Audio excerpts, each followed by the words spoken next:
So today we don't have Kirtan party. They are busy. So can somebody else do Kirtan? Brinda, can you lead Kirtan? I can request Rati Priya Mataji. She is very good in Kirtan. Rati Priya Mataji, would you mind? Say no. Yes, Mataji? I'm Hare Krishna Kirtan. Hare Krishna Mataji. Okay, Hare Krishna Kirtan. Yes, Hare Krishna Mahamantra. For 10 minutes. Kirtan. 1 minute, Prabhu. Yes. How long it has to be, Prabhu? 10 minutes until 8 o'clock.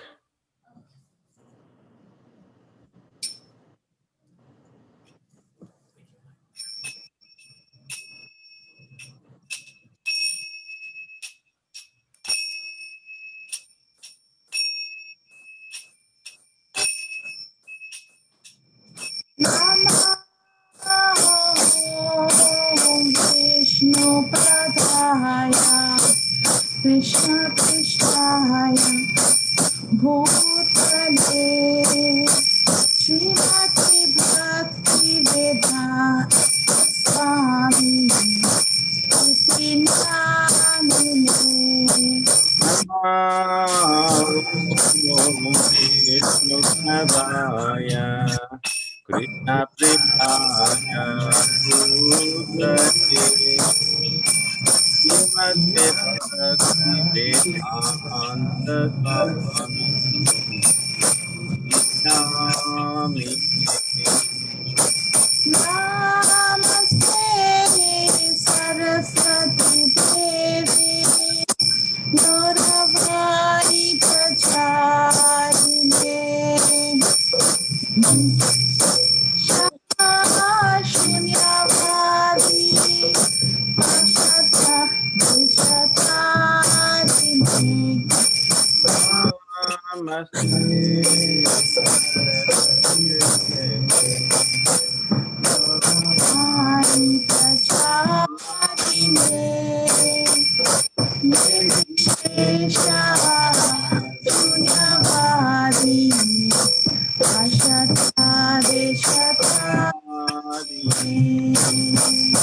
Jai Shri Krishna Chaitanya Prabhu Nityananda Shri Advaita Gadadhar Shivasadi Gaur Bhaktavinda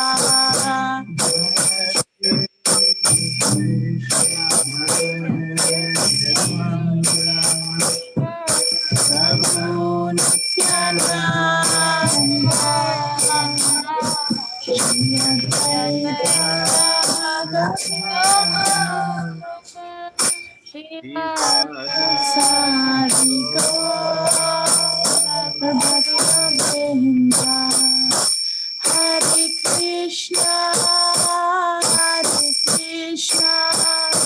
Krishna Krishna, Hare Hare, Hare Rama, Hare Rama, Rama Rama, Hare Hare, Krishna Hare Krishna. Hare Hare, Hare Rama Hare Rama, Rama Hare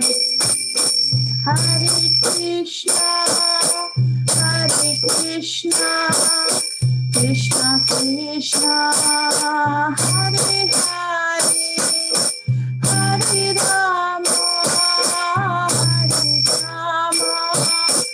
Rama Rama, Hare Hare, Krishna, Hare Krishna,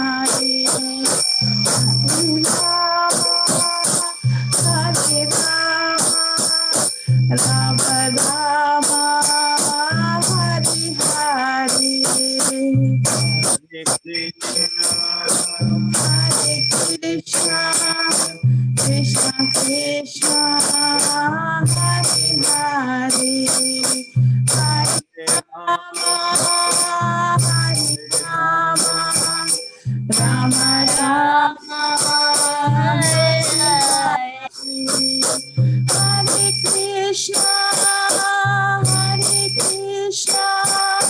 Krishna Krishna Hare Hare Hare Rama Rama Rama Hare Hare Hare Krishna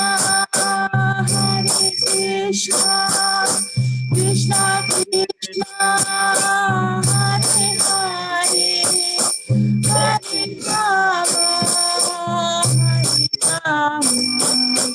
Rama Rama Rama Hare Hare Hare Krishna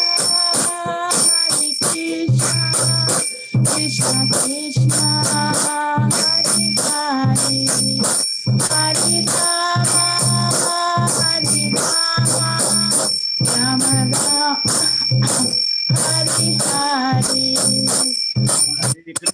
Krishna Krishna Krishna Hare Hare Hare Rama Rama Rama Hare Hare Krishna Hare Krishna Krishna Krishna Hare Hare Hare Rama Rama Rama Hare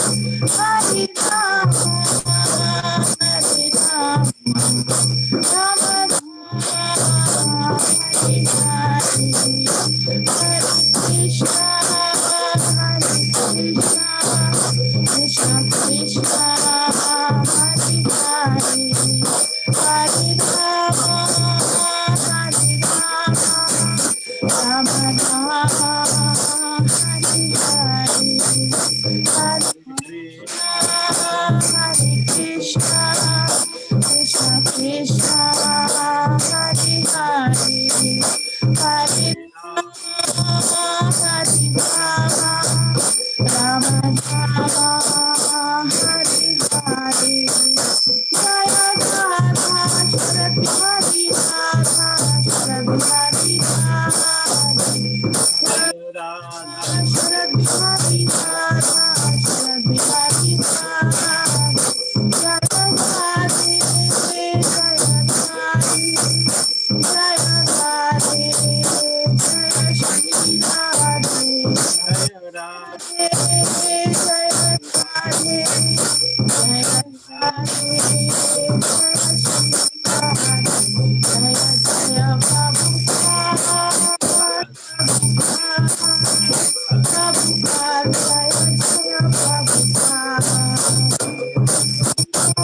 Jaya Jaya Gurudev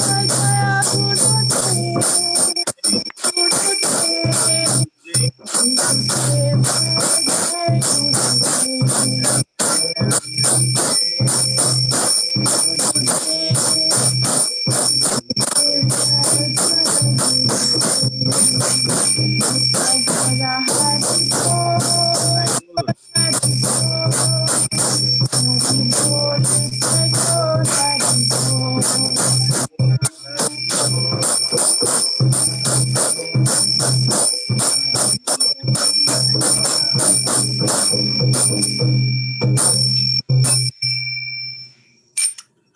Harinam Sankirtana ki Jai. Srila Prabhupada ki Jai. Rati Priya Mataji ki Jai. Thank you very much, Mataji, for wonderful kirtan. Thank you, Prabhu. So it's about 2 minutes to 8, and Prabhuji will join soon. Today, Ajit Krishna Prabhu. Until then, we can just quickly recap from what we have done, what we discussed. It's been 2 weeks now, so hopefully we remember some part of it. So can anyone recap what we studied 2 weeks back.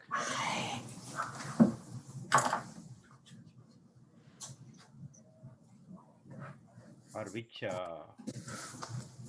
verse we went through? Can anyone recall?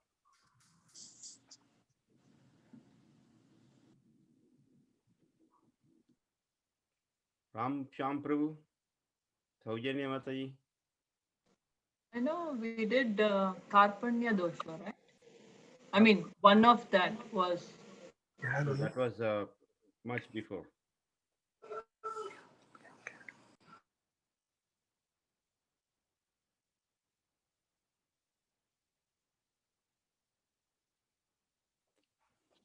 Hare Krishna Tyagi Prabhu.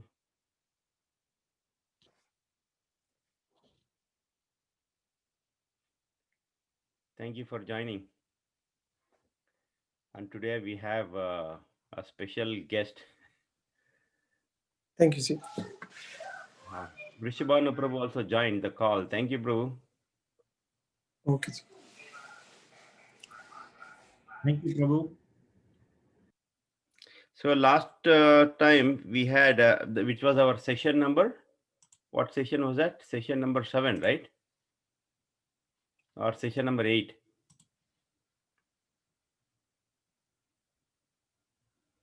Session 8. And that was the discussion.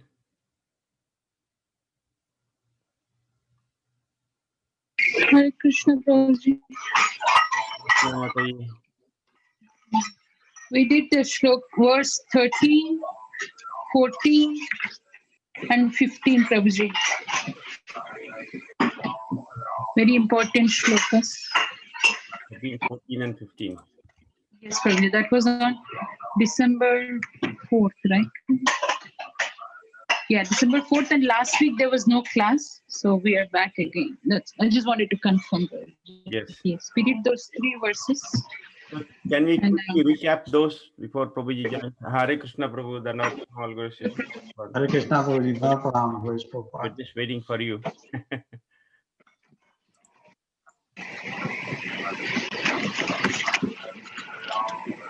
Yes, Prabhuji, you want me to go ahead, Prabhuji?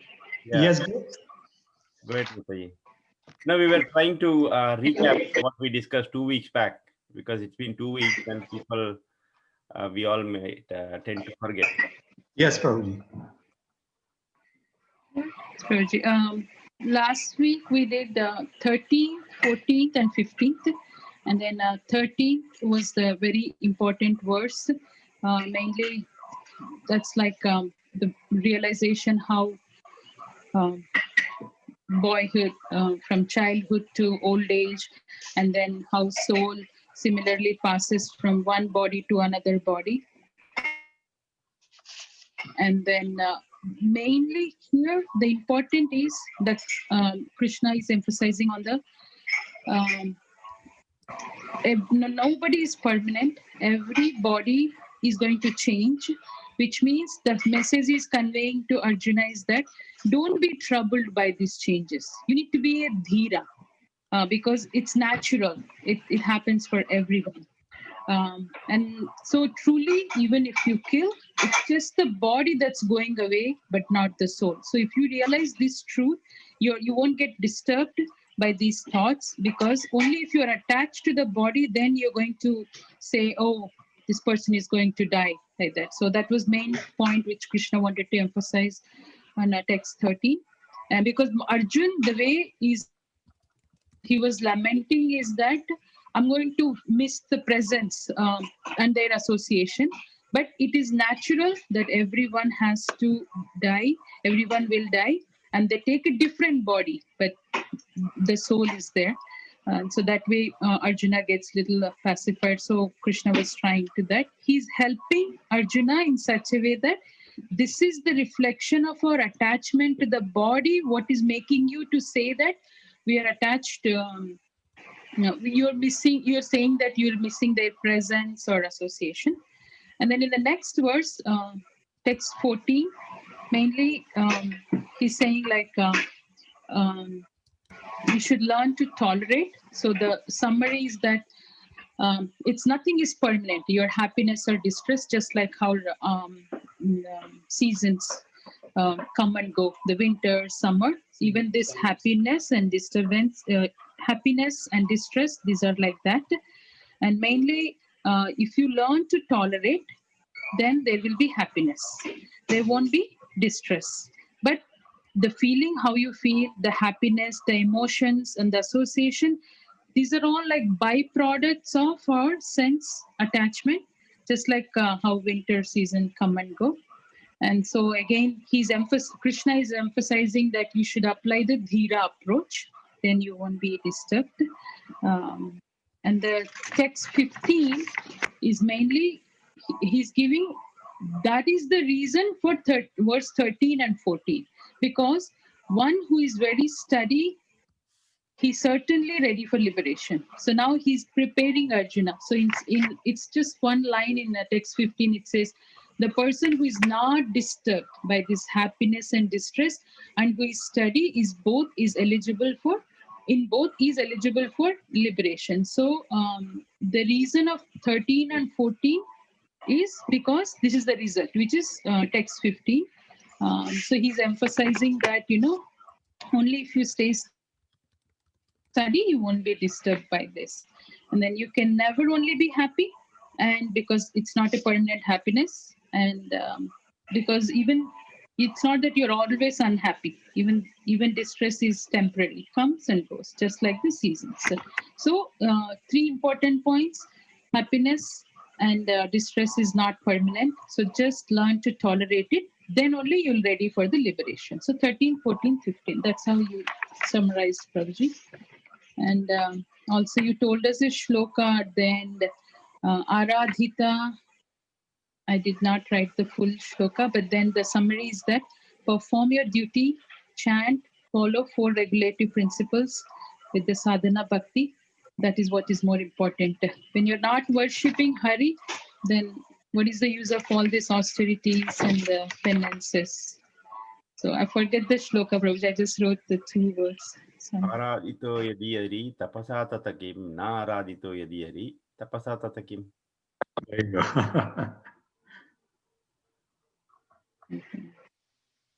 And then at the end, Krishna says, so don't hesitate to do your duty, because that duty only will help you to be ready for the liberation.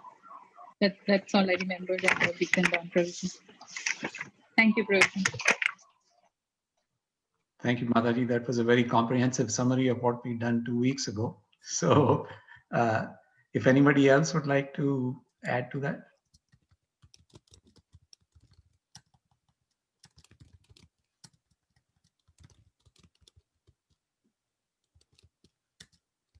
Okay, I think, so then we'll continue with today's verses. So since we've done through 15 today, we can do 16 and 17 is what I was thinking. So if somebody would like to read the Sanskrit for those verses, please. Rajna Mataji. She's coming, Prabhuji. This is 16, right, Prabhuji? Yes, Martin.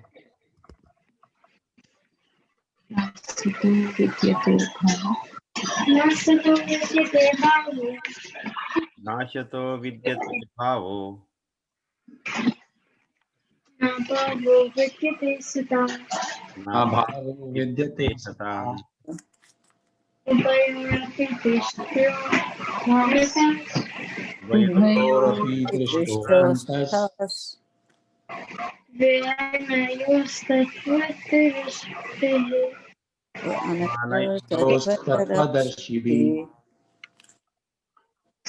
Seers of the truth have concluded that the non-existent, the material body, there is no endurance, and of the eternal, the soul, there is no change. This I concluded by studying the nature of both. Hare Krishna, Bhagavad. Thank you very much. Very nice. So, who is on the video? Is Brinda there? Prabhu, can I tell? Yes. Very Suhrit Prabhu. switch on your video.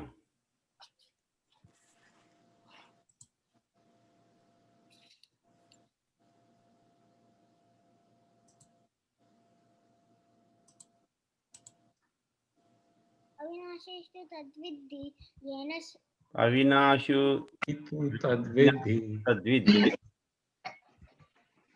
tam tatam Yena sarvam idam tatam. tatam avyayasya Vinasham nasam Avyayasya akachit kartum arhati. na nakash kaschit kartum arhati. That which created the entire body, you should know to be indestructible. No one is able to destroy that imperishable soul. Like Krishna Prabhuji. Thank you, Prabhuji. Thank you. Hare Krishna, thank you. Very nice. All right. So we'll just start with the invocation prayers. Om Jnana-timirandasya Jnananjana Shalakaya Chakshurunmilitam Yena Tasmai Shri Gurave Namaha Shri Chaitanya Manobhishtam Sthapitam Yena Bhutale Swayam Rupa Kadamayam Dadati Swapadantikam Vandeham Shri Guru Shri Yuta Padakamalam Shri Gurun Vaishnavamscha Shri Rupam Sagrajatam Sagana Raghunathanvitam Tam Sajivam Sadvaitam Savadutam Parijana Sahitam Krishna Chaitanya Devam Shri Radha Krishna Padam Sagana Lalita Shri Vishakhanvitamscha He Krishna Karuna Sindhu Deenabandhu Jagatpate Gopesha Gopika Kanta Radha Kanta Namastute Tapta Kanchana Gorangi Radhe Vrindavaneshwari Vrishabhanu Sute Devi Pranamami Hari Priye Vanchakalpatarubhascha kripa sindhubhya eva cha patitanam pavanebhyo vaishnavebhyo namo namaha. Jai Shri Krishna Chaitanya Prabhu Nityananda Shri Advaita Gadadhar Shivasadi Gaur Bhaktivinoda Hare Krishna Krishna Krishna Hare Hare Hare Rama Rama Rama Hare Hare.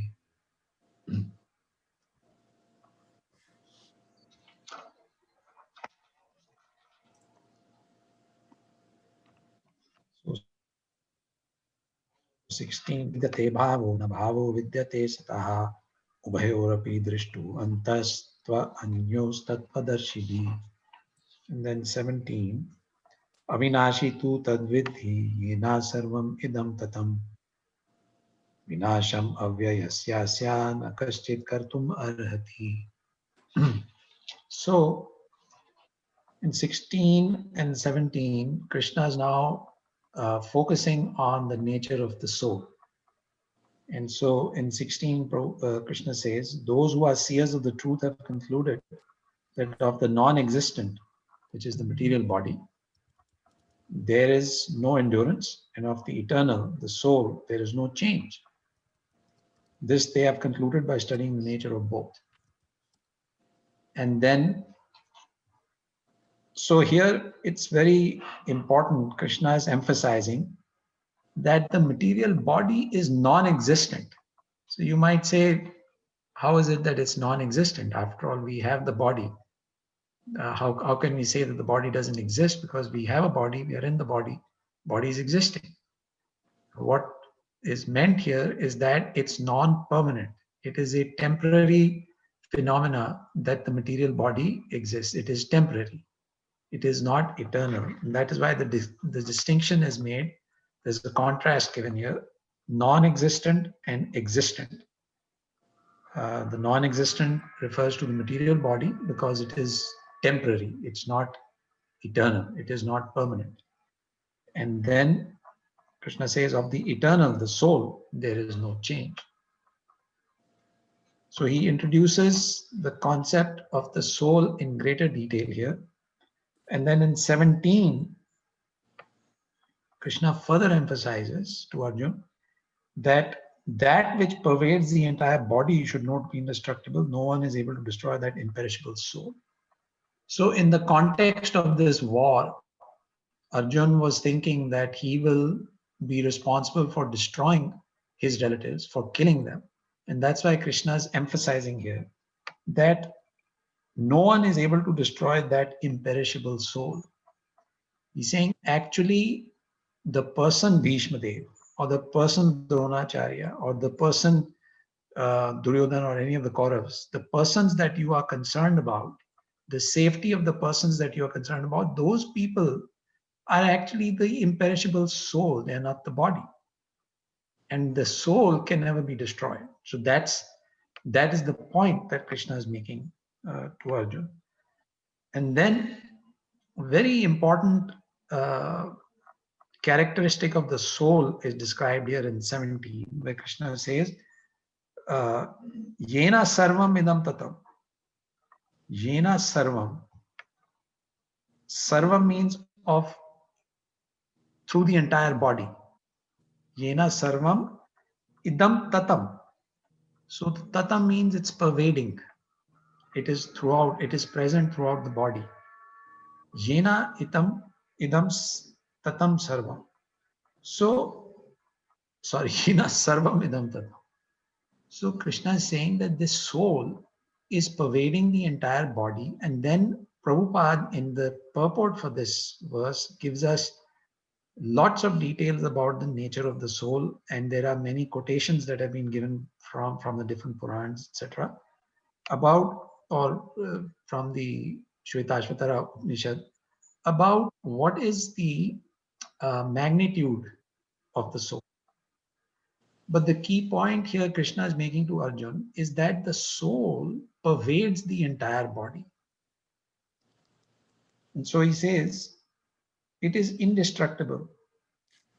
And no one is able to destroy the imperishable soul. So even if you think that you will be killing Bhishma Dev or your relatives, you are not actually killing them because they are eternal souls. They are always going to be living. Now, somebody might make the argument, and we'll come back to this later, that does that mean that it's okay to kill someone? You want to kill someone and say, oh, I haven't killed the soul is eternal. But that is himsa.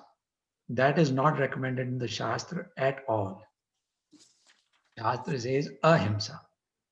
We don't recommend violence on anybody, any living entity, not only human beings, any living entity. The Shastra is very clear. We are people to recognize. In fact, the reason Krishna is making this point about the soul is he's saying the soul pervades the body, not just the human body, even the animal body, plant body, tree body, fish, birds, beasts, they all have souls in them. That is why those bodies are moving.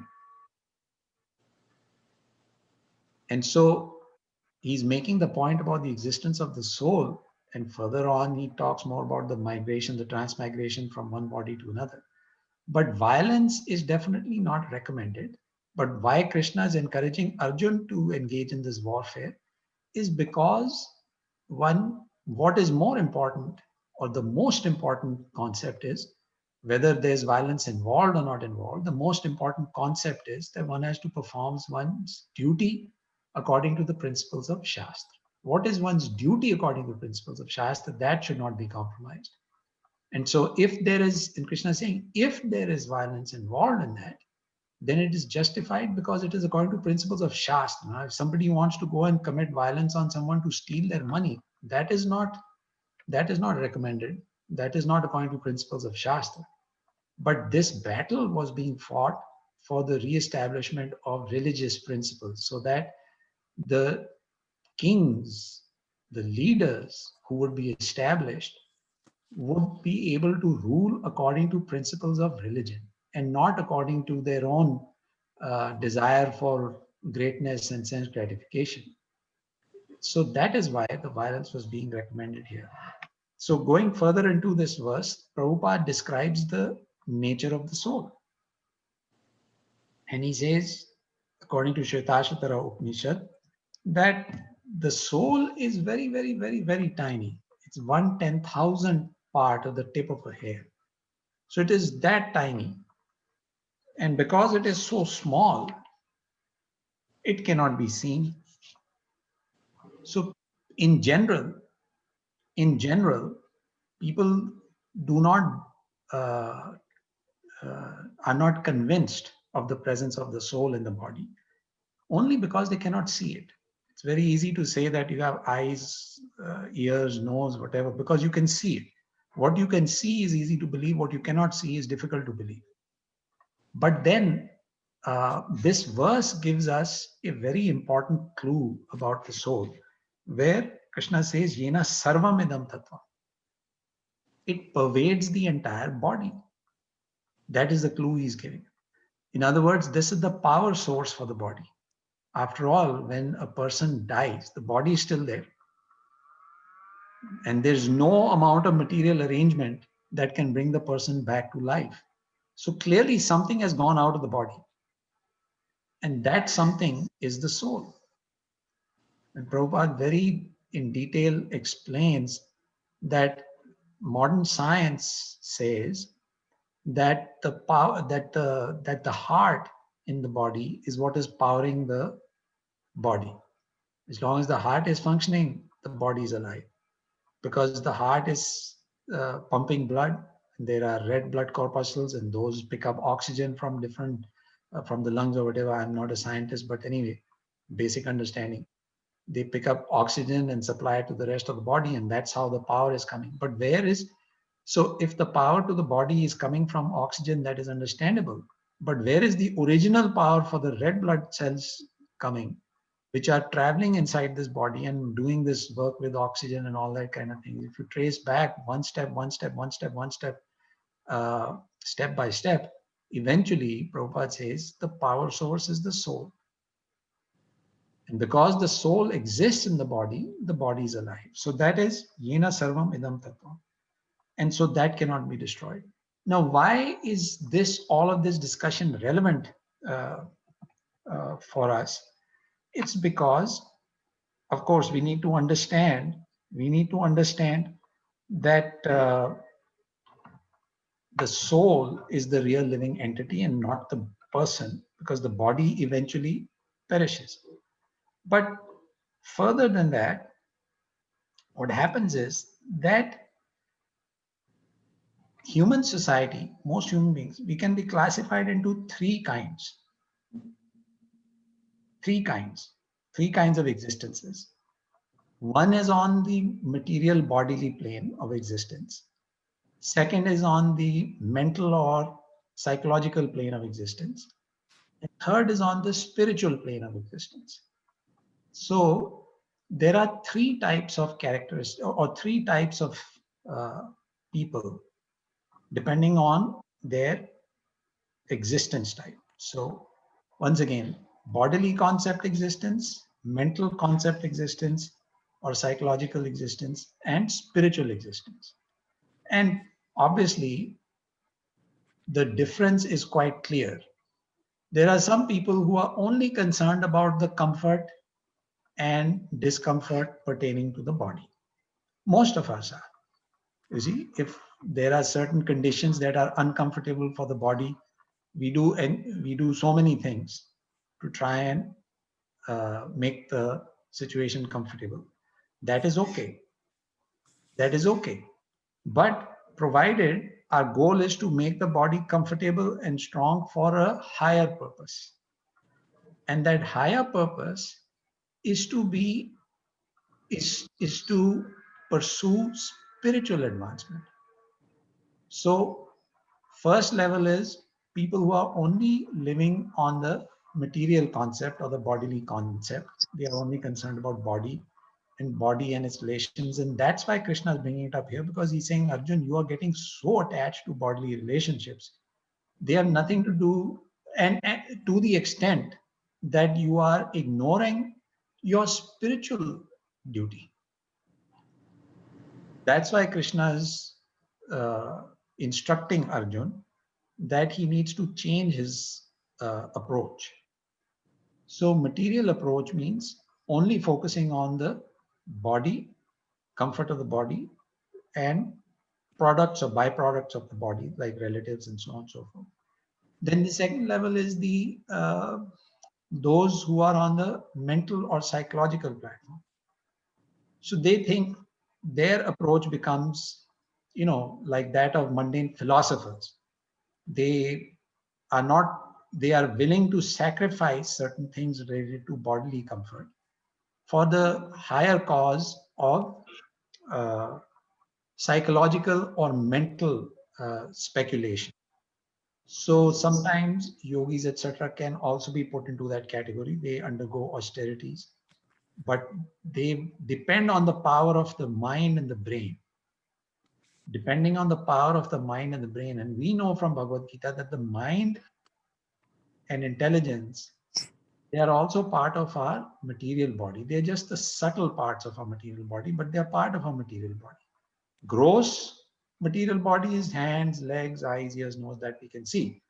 Mind and intelligence and false ego, we cannot see those, but we know that they are there. So the second level of people that exist is the those who are on the mental or philosophical platform only, but without a goal, without the goal of getting to spiritual platform. So that is the limitation of the second level. And the third level, and that is the recommended and the correct level according to Shastra, is a person who's trying to make spiritual advancement and who consider this existence as an exercise in trying to become spiritually elevated. So that is the person who is living in the spiritual concept of life. And so Krishna now here in this verse, in these two verses, is trying to pull Arjun out of the bodily concept and into the third level, which is the spiritual concept. Let me ask you a quick question here. What about the second level, the mental, or what we can say is the philosophical concept?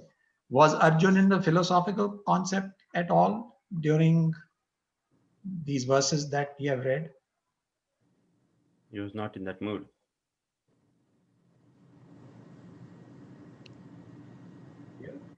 No, not even partially. That's why he was too much lamenting because of the bodily attachment. Right. Now, what about the time when he was trying to give all those reasonings and arguments from Shastra that if I kill all these people, then there will be unwanted progeny and things like that. What about that phase? I think that is the mental concept because he's thinking based on his knowledge. Knowledge of the Shastra, his knowledge of the Shastra is very strong. He knew all the religious principles and he argued on the basis of religious principles also with Krishna, and Krishna's response was, while talking learned words, you are actually making a mistake. So there was a little... Did that he was on the lamentation mood, because if he really wants to talk about the scriptures very clearly says that you're not this body. So he knew that, but still he was not complete conscious of that when he was speaking, because he was speaking on the bodily conception and the emotional aspect of it. Right. Not the real philosophy. So philosophy, he knew, if he knew, then scriptures very well says that you're not the body. And see, that is the difference between the Vedic conclusion, which comes out of Srimad Bhagavatam, versus the Karmakand part and the ritualistic part, where Arjun was talking from Dharma Shastra perspective. And so what he had not connected was, when he was talking about Dharma Shastra, is that all of that is supposed to bring one to the point that you just raised, Muktasanga Prabhu. That the whole idea of studying the Vedas, studying the Shastra, is Vedeshta Sarveraham Eva Vedya, is to understand me, Krishna says, and to come to me. Not just follow the principles just to follow them. They are Can meant to follow. Yes, Mataji, go ahead. a question, and sorry to interrupt, Roji. So you just said that the second category is they have the knowledge, they have power of brain, mind, but everything without a goal. So they're not connect. Okay, now I know what it is, but then what? What next? Like they couldn't connect to the main goal. And so here, though Arjuna, I mean, if my understanding of that is correct, then can we say that Arjuna knew the knowledge, he knew the Dharma Shastra, that in spite of that, also because of his bodily attachment, he couldn't connect his knowledge to the main supreme goal. Is I Yes, don't know. that's exactly, yeah, that's exactly right. That is the part that he was forgetting. So the part he was forgetting, in other words, Prabhupada says, Athato Brahma Jigyasa. Athato Brahma Jigyasa, meaning the very first direction of the Vedanta Sutra is that now that we have this human body, therefore, let us try to make spiritual advancement. Athato, now that you have the spirit, material, this human body, Athato, what do? Brahma Jigyasa. Inquire into spiritual life. Inquire into who is Brahman, what is Brahman. Athato Brahma Jigyasa. So that piece by Krishna's Yogamaya arrangement, Arjun was forgetting. But Krishna is taking us through this whole process, and he's talking to Arjun about all these things for our benefit. After all, Arjun is an eternal associate of Krishna. And as an eternal associate of Krishna, there is no question that he didn't know all these things. But it was just for the purposes of this pastime that he was made to forget, so that he would ask these questions, and therefore Krishna could explain it to him. In fact, in this connection, I mean, since the question or since the point comes up about if Arjun forgot this, and why is Arjun lamenting like an ordinary person? How advanced of a devotee was Arjun? This is actually in Srimad Bhagavatam, when Prahlad Maharaj's pastime was going on after Prahlad Maharaj, after Nrsimhadev had killed Hiranyakashipu. So Prahlad Maharaj was, after he finished his prayers, see, that whole narration was taking place of the Prahlad Maharaj pastime by Narad Muni to Yudhishthira Maharaj. And so Narad Muni explained the Prahlad Maharaj pastime, how Nrsimhadev killed Hiranyakashipu and all that. And Narad Muni explained that to Maharaj Yudhishthira. And he said that, these are the 12 Mahajans, they are the authorities on religion. But you, the Pandavas, are very elevated and even more dear to Krishna than Prahlad Maharaj. And so Yudhishthira Maharaj was wondering. You see, Yudhishthira Maharaj, in the mood of a true Vaishnava, never considered himself better than Prahlad Maharaj. He said, Prahlad Maharaj is a Mahajan. How can you say that I am better than? Narad Muni said that you 5 Pandavas, all 5 of you, you 5 Pandavas, are the most dear to Krishna. Because think about it. Nrsimhadev appeared in the palace of Hiranyakashipu only to kill him. He appeared there and he killed him and he went away. He said, instead, Krishna personally resides in the home of the Pandavas. He comes, he visits you all, and he stays with you. He lives there. So you get the personal association of Krishna in his original Krishna form. Not that there's any difference between Krishna and his original form, Nrsimhadev, etc. But he said, Krishna wants to stay with you. So that is the indication that you are very, very dear to him, most dear to him. And that's why Narad Muni made that comparison between the Pandavas and Prahlad Maharaj. So Arjun understands and is aware of all these concepts, but he's forgetting only for our benefit. So bottom line becomes that this third platform of spiritual concept of life, that is what Krishna is encouraging, that we all need to develop a mindset where we consider making spiritual advancement as the ultimate goal of life. Performing our duties, we have to pay our bills, we have to do things, we have to work, all that is fine. But there's more to life than simply that.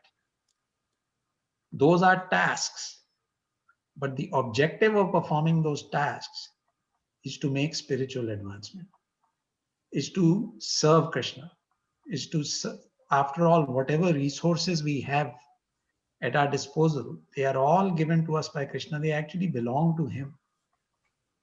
And so those have to be used in His service. But that can only be done if we develop that spiritual concept of life mentality, the third mentality that is being uh, highlighted here. So in that concept, in that regard, Prabhupada then explains in this purport the nature of the soul. He says it's imperishable, it's very tiny, and he's given the size of the soul, 1/10,000th part, the tip of a hair. And then he says that, so the question may arise that if we cannot see the soul, what is the proof that the soul exists in the body? And the proof is very simple. The soul can be recognized, the presence of the soul can be recognized in the body by consciousness. Because we are conscious, because we are alive, that means the soul is in the body. Because the moment the soul leaves the body is exactly the same, it's there. But person is not considered alive because the soul has left. So then further, there are some more details given regarding, the system of yoga.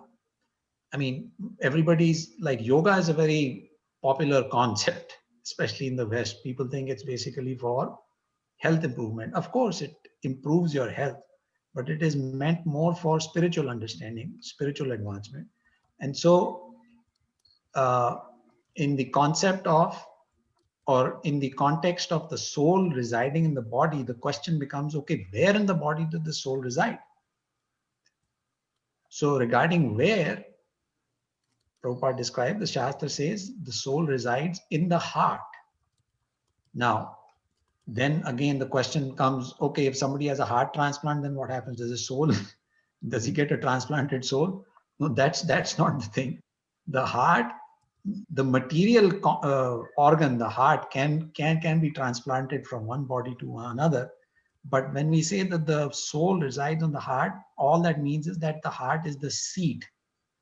It is the seat on which the soul sits. It's like there's this illustration in the Bhagavad Gita of the chariot being pulled by 5 horses, which is the analogy is the 5 horses are the 5 senses, the chariot is the body, intelligence is the driver, mind is the driving instrument, which is the reins, and the individual soul, the soul is the passenger in this chariot. So where is that passenger sitting? You have to sit on a seat.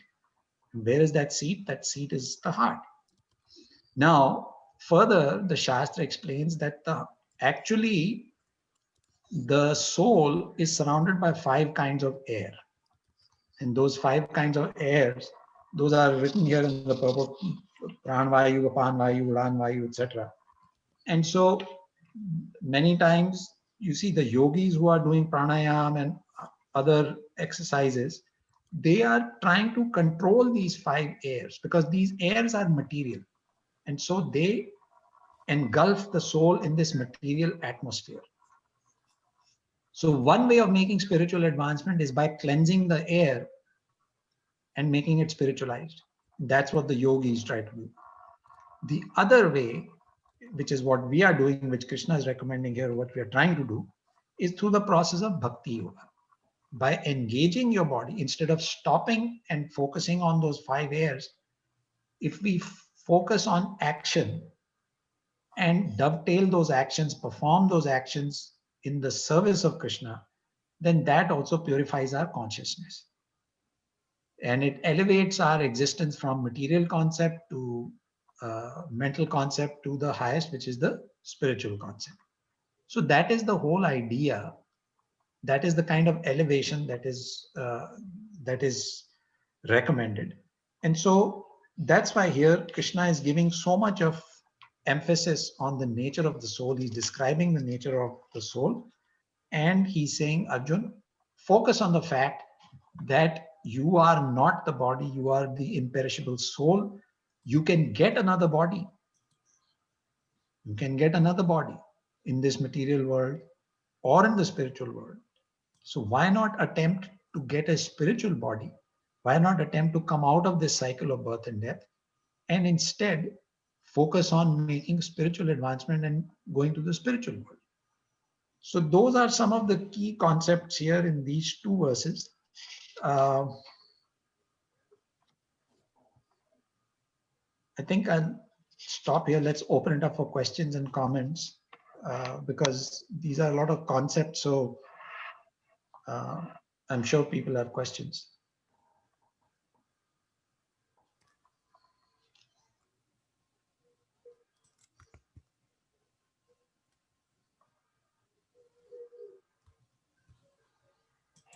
Vatsala Mataji. Yes, Prabhu. Pranam. Pranam, Prabhu. Okay, so if we are following either Bhakti Yoga or controlling our different, pranayama and other things, we control our breath. So either way, we achieve the final goal, right? If we do the pranayama and control our breath, are we talking about the impersonal way of doing it, or is it all included in the Bhakti Yoga? Or can we follow the same procedure, like both of them together? It is basically, yeah, the process of controlling the air, etc., generally leads to impersonal realization, or at the most, Paramatma realization. So that is why Krishna ultimately recommends Bhakti Yoga, which leads to personal realization, where you can not only see Krishna, but you can then interact with him and serve him. So that's why Bhakti Yoga is recommended as the best system of making spiritual advancement. Prabhu, another thing is, see, we may do Bhakti Yoga, we may try to follow the service and all. Yeah. But I mean, we exist as, we have dualities in our life always. Sure. But I don't know whether we have concrete evidence, because sometimes we feel that even though I am doing all that, which we don't question anything about our process. We just keep on doing this over and over, and hoping that it's based on faith, that hoping something will happen eventually before we die, or after death we may not have to take another form. It's just it's based on pure faith, isn't it?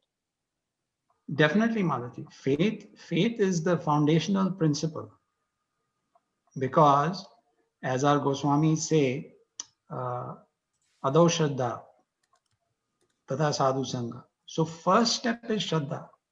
First is faith. You have some faith in the existence of God. Now, I hear what you're saying. Many times we look for some evidence. Well, I wish there would be some evidence of God, right? And we want to see if we can see God. But God's presence is easy to detect if we look at everything around us. This material creation itself is clear evidence of the existence of God, because I mean, maybe given this example before also, the sun will always rise in the east and it will always set in the west.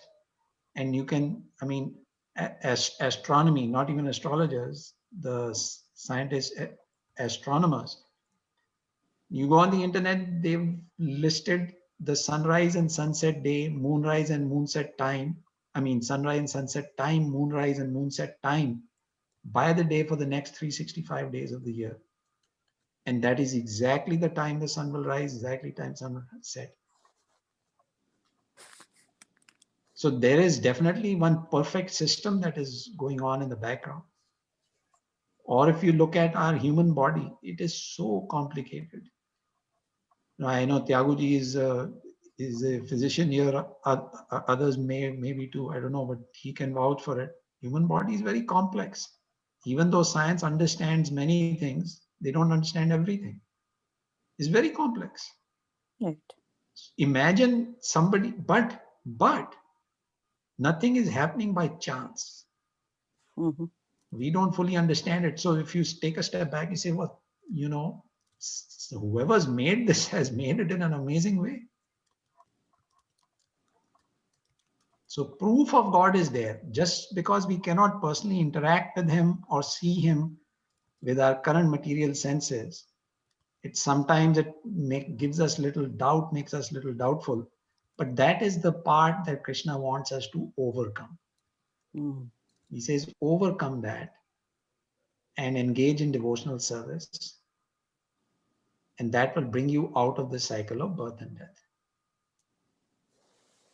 So now we cannot go anywhere because of this COVID-19.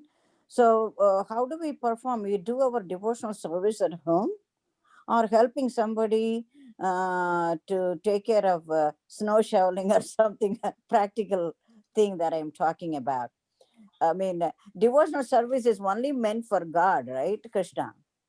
So even helping others, it cannot be considered as a devotional service.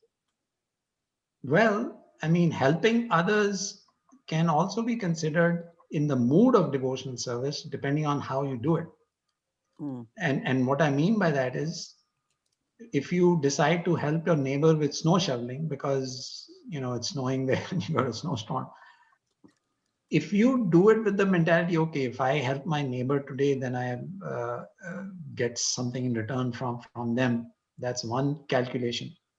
Another way of doing it is, well, the neighbor is a living entity just like I am, and they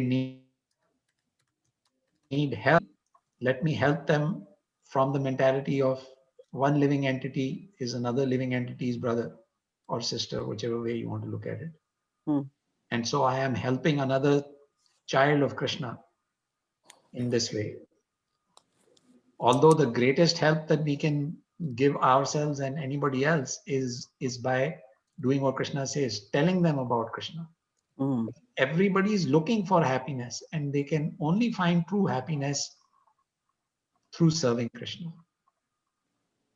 That's why Chaitanya Mahaprabhu, Krishna appeared as Chaitanya Mahaprabhu to give us this message of devotional service, which was basically giving people the process by which to be happy. He says you can only be happy if you come back to the spiritual world, and you can only come back to the spiritual world if you perform devotional service. And devotional service is easy. He says perform Sankirtan, read, chant, engage in deity worship. It's very simple. Another thing is, Prabhu, thank you.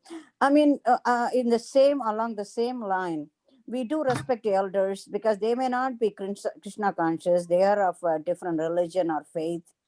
Sure. And suppose if they want to, some are older than you, and I am older too, but some people are older in my neighborhood. When you want to do, they want to have an interaction with you, they want to talk to you. Sometimes we have other responsibilities or commitment. I want to finish my chanting or I want to read that. Sometimes it's very difficult for us to get away from them. Will it be considered as offensive or rude that we get away, we want to get away from them to accomplish our goal, to do something that I promised, Srila Prabhupada, that we will try to do something for us to improve or elevate ourselves some kind of, in a spiritual way. I mean, I always thought about this. Am I offending that person, even though they are very good friends? But sometimes they are more needier than you, and they want your association. But sometimes you have to get away. They will invite you for tea or coffee. But how do I mean? Are we offending them? We do. I do talk about Krishna at that time sometimes. I don't know how to stop that, or is it will be considered as offensive. They are human beings too. They are part and parcel of Krishna too. Right. How do we handle that? No, I mean, the time management is basically in your hands. I mean, you've made a vow to chant 16 rounds a day.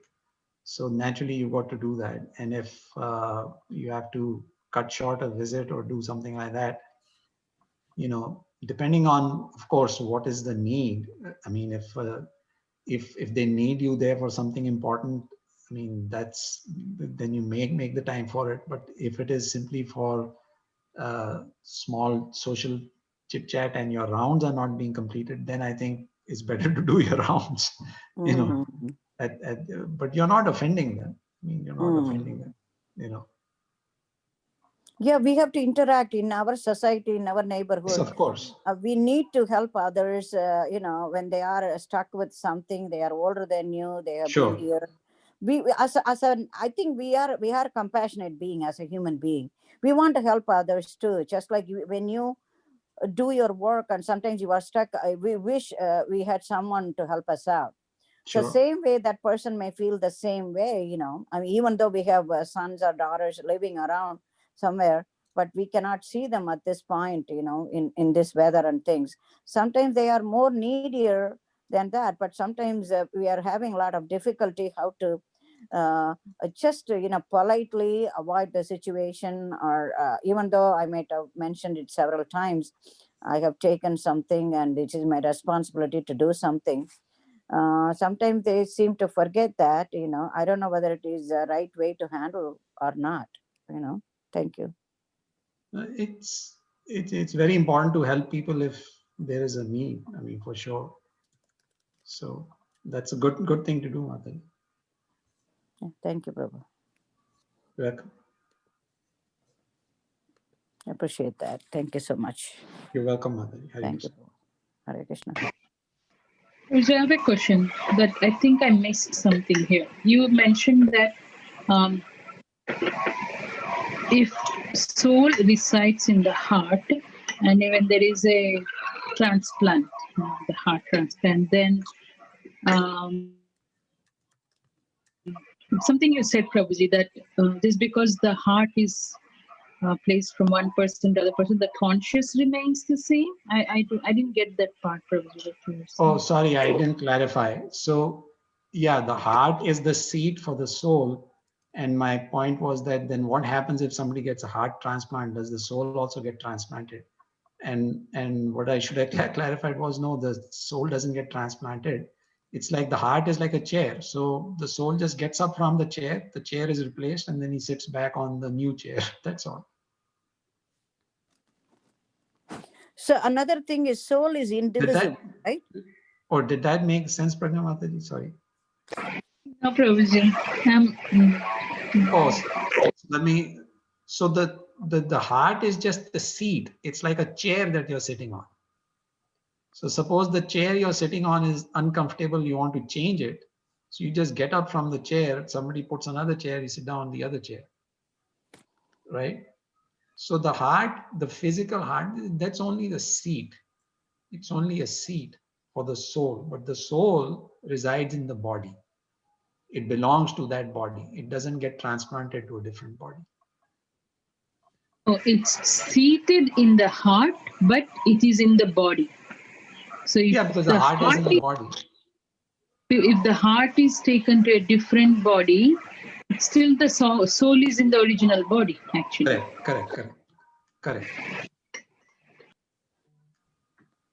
Sorry, Vatsala Mataji, you were saying something. Yes, sorry, Prabhu, because I was we always know soul is indivisible.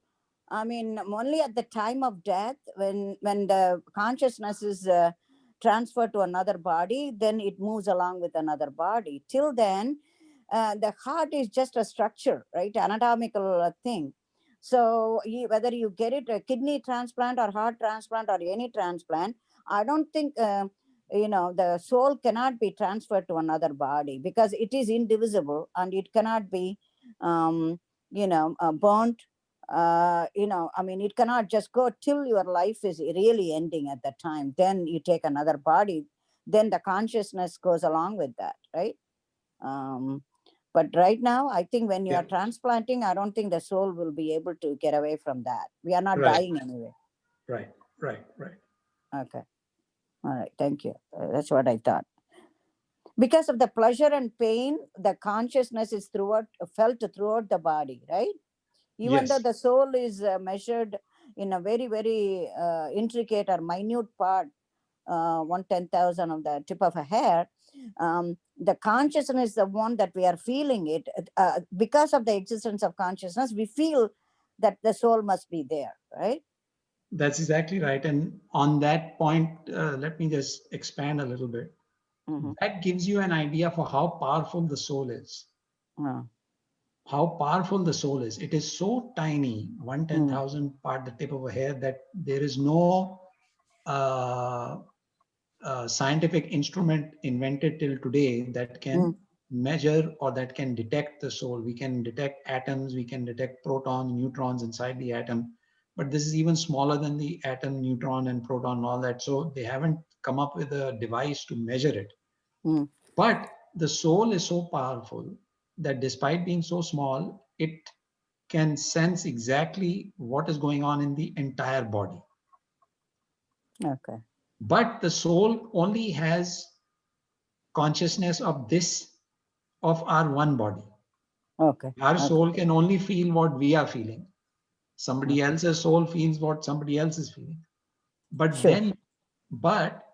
our soul is part and parcel of Krishna. What that means is Krishna is like the gold mine, and we are like little chips of that gold from the gold mine, right? So Krishna, as the supreme soul, he knows the feelings and pleasures and pains and happiness of every living entity. That's why the Shastra says Nitya Nityanam Chetanas Chetananam Eko Bahunam Yo Vidhati Kaman. That Nitya Nityanam, he is the eternal soul. Eko Bahunam Yo Vidhati Kaman. That he is the one who can sustain all of the other living entities. So that is the power. So we can understand that our one tiny little soul is so powerful that it can understand everything about our body. Krishna is the supreme soul. He understands everything about everybody because he has created all of us. And this also gives us an idea for how powerful spirit is as compared to matter. How powerful spirit is compared to matter. Matter will just stay here. When the soul leaves the body becomes useless. It's just a bunch of chemicals. But the spirit soul has got all this understanding, all this consciousness. And then it is able to transfer into another body. It is able to transfer into the spiritual world. Here, to travel from one place to the other on this planet takes so much of time. To fly from one country to another takes hours. And Krishna says that when the body leaves when the soul leaves the body, if a person has made advancement in Krishna consciousness, and if it is on its way to another universe where Krishna's pastimes are taking place, it reaches there in fraction of a second. So powerful. Spiritual spirit is unimaginably powerful. Prabhu, is it super consciousness, or can we say, in other words, our soul is super conscious, or our Paramatma situated within our within our heart and within our body? Is it super conscious? I mean, can we compare that, or we cannot compare that? No, we cannot care. We are soul, and the Paramatma in our body is the super soul. Mm. We are not super soul. The Paramatma is. Can we correlate that super consciousness with the super soul? Or we cannot do that? Distinguish. Sorry, what was the question, Madhavi? Is this super soul exactly super consciousness, or it is something different? No, super soul is basically Lord Vishnu, Paramatma, Okay. who's residing in the heart. So he is, of course, supremely conscious. Okay. Since we are part and parcel of that soul, so this smallest soul should also be super conscious, right?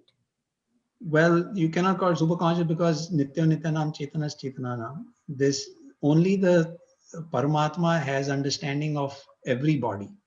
Our soul can only understand what is happening in our body. Mm-hmm. So the understanding, the power to understand is there, which is from the super soul, but the quantity is limited. It can only understand one body. Okay. So that's why. Okay. I always wondered, I had question for 20, 30 years, always wondered about the soul, always worried, what is soul? I mean, we are all ordinary human beings. Sometimes we were, we may have been reading all that, but still we always wonder about that, I mean, we cannot imagine how the soul could be within our body. Right. Yes, thank you, Prabhu. Welcome. Thank you. Thank you for your explanation. Appreciate it. Shravanti Mataji?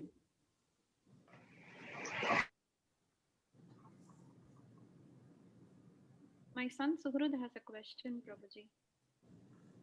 Yes. Prabhuji. Why did Krishna tell Bhagavad Gita to Arjun? Why couldn't he say Bhagavad Gita to Yudhishthir, Bhim, or Nakul, Sahadev? He could also say to Bhishma. Bhaktoshi me, priyoshi me. So Krishna says to Arjun, he answers that question to Arjun. He says, Bhaktoshi, he says, Arjun, you are my very dear friend.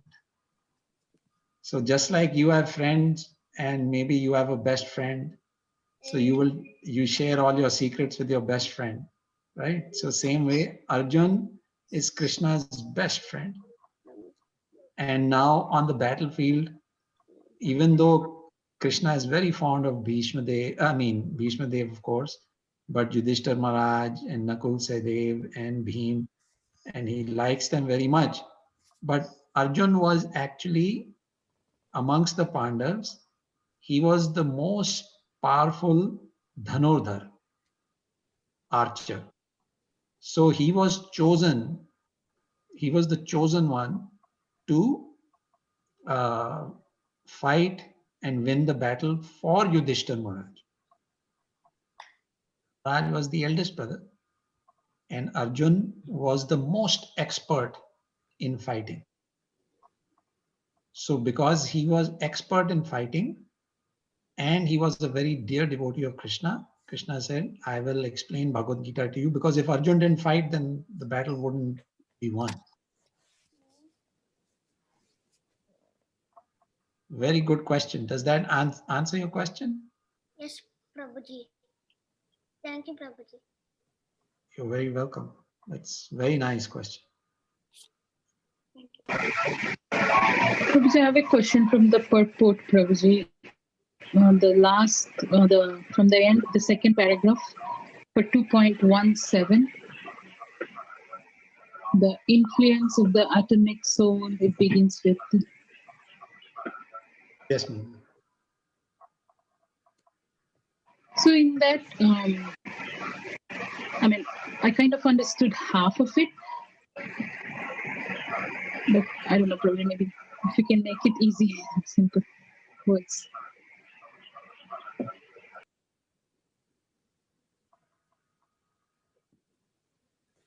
Oh, so what Prabhupada is saying there is that basically he's saying the influence of the atomic soul can be spread all over a particular body.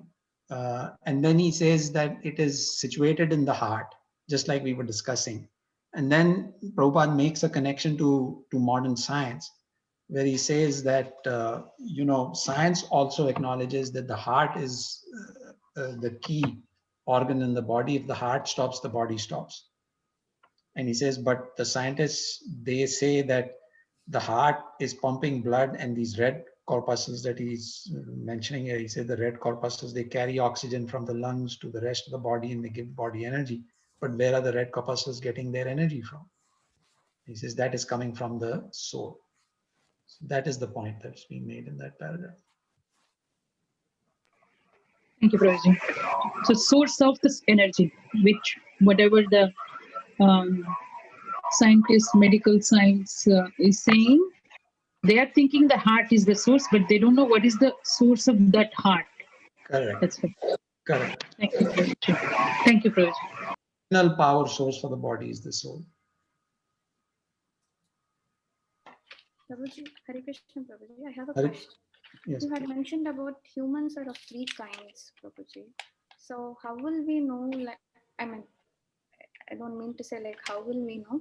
The question is like, is it like because of our previous karma that this particular person is more attached to the material bodily concept and this person would go into mental speculation? Is it divided that way, like based on our previous karma and pious acts, or it's only based on our present consciousness? How to understand that? Yeah. So the previous karma is very, very important. The whole concept of transmigrating from one body to the other is based on the principle of your karma in this body. So whatever spiritual advancement you make in this lifetime will carry over to the next lifetime. So that's why you find some people are more pious than others, because even in the previous life, they've made advancement.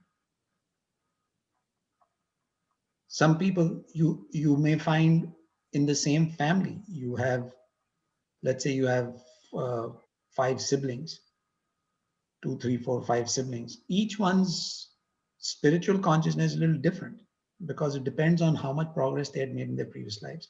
So that's why these 3 broad categories of material consciousness, mental consciousness, and spiritual consciousness is basically a function of how much advancement they had made in the previous life. That's why Krishna says, Sarvascha Mridhi Sanivishto Matta Smritir Jnanam Aponam Cha. I am seated in everyone's heart, and from me come Smriti, remembrance. Jnanam means knowledge, and Apohanam is forgetfulness. So what knowledge is he referring to? The knowledge, the spiritual knowledge that we had gained in the past, not material knowledge. You see, you may have been a scientist, you may have been a genius like Einstein in a previous life, but in the next life, you don't know, you'll forget everything that you had learned in the previous life. But spiritual progress that had been made in the previous life will never be forgotten. We'll start from that point. So that is why you find people have these 3 different, these are just the three broad categories. Otherwise, there are 400,000 different types of human beings based on consciousness, but these are 3 broad categories in which they can be characterized. Does that help, Madhuri? Yes, Prabhuji. So even in the are the Mayavadi philosophers also included in the mental speculation class, Prabhuji, or they are under some other category? How to understand? No, depending on the individual person, I mean, they could be in material concept or in mental speculation concept. Some of them could actually be very, very spiritually advanced. It's just that they don't have the right guidance. So Krishna will help them also come to the right, put them in touch with the right resource for them to make advancement based on their sincerity.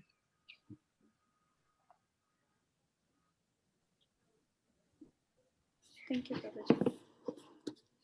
Kirtidar Mataji, you were trying to ask a question some time back. I saw your mic going on off a few times. Sorry. No, Prabhu. It was not a question. I just had a thought when Saujanya Mataji had asked her question, if the soul is still in the heart, like for the transplantation of the heart. Long time back, I don't know if I'd read or heard about this, like the people who are in coma, like they are in coma for several days or months, like long time, and then they come back to their consciousness and they're able to share their experience as to, like, some people have seen their body, what it was going through and all that. So I just wanted to share, like, the soul, it is there, so it gets back to the same body if they have to share that, so it cannot just wander away somewhere. So that thought came, so I wanted to share. But because the topic went, like, with different questions, I didn't say anything. Okay. Thank you so much for sharing that, Madhuri.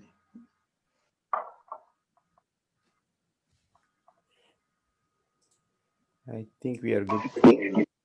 Thank you, Mataji. So if no one has any question, then we'll probably end here. Before ending, again, thank you very much, Prabhu. Such a wonderful sharing. Yes, of course. So, Tyagiri, did you have a question? You just... No. Nice, yes. Oh, okay. Thank you. Thank you, Prabhuji. Okay, Krishna. Hare Krishna. Yeah. Thank you very much. Thank you very much. I want to share with you also. Thank you. If you can, please, because one of our close congregation member, his name is Vishwambar Gauranga Prabhu. So his mother, today, unfortunately, she fell down and she was hurt in India. And she has a blood clot now in the brain and she's in critical condition.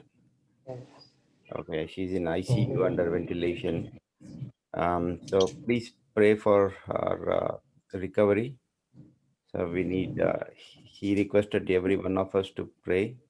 So I'm requesting you being the senior most here. So we need your prayers also. We'll just chant the Maha Mantra together Yes, for Hare Krishna, Hare Krishna, Krishna Krishna, Hare Hare. Hare Rama, Hare Rama, Hare Hare. Thank you, Prabhu. Thank you. And also next week, Prabhu, as I shared with you earlier, so next week we won't be having our wisdom series. And as you all know that it's a special day, Gita Jayanti. It's advent of Bhagavad Gita. Lord Krishna spoke to Arjuna on the same day.